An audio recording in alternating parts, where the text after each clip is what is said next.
اس لیے جوانی کی عبادت، جوانی کی توبہ اللہ کو بہت مرغوب ہے.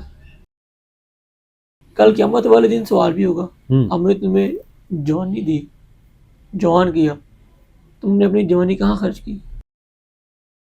اور جس نے اللہ کی یاد میں اپنی جوانی گزار دی اس کے لیے آگے آسانی ہی آسانی ہے. سبحان اللہ. قیامت والے دن پھر سے پیش کریں ایک بندے کو، وہ جہاد کیا اور شہید ہو گیا ہوگا اللہ کی راہ میں. اللہ تعالیٰ کہیں گے اس کو جہنم میں ڈال دو.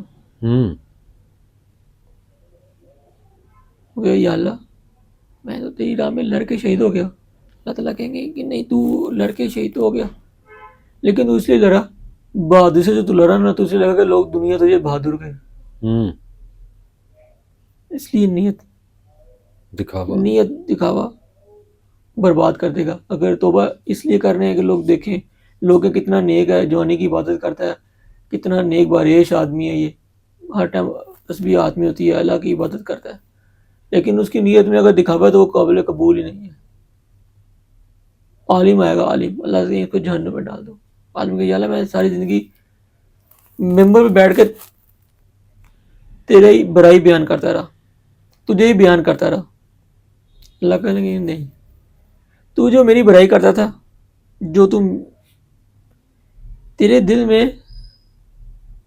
جیسا کہ لوگ کہیں گے کتنا زبردست آواز کیا ہے اپنے بلے بلے کے لیے، تو یہ بیان کرتا تھا میری برائی، دکھاوا تھا، جہنم میں ڈال دو. سخی کو لایا جائے گا، اللہ تعالیٰ کہیں اس کو بھی جہنم میں ڈال دو.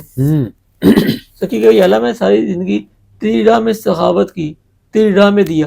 اللہ کہتا ہے سخی نہیں، سخی میرا دوست ہے، بے شک سخی میرا دوست ہے.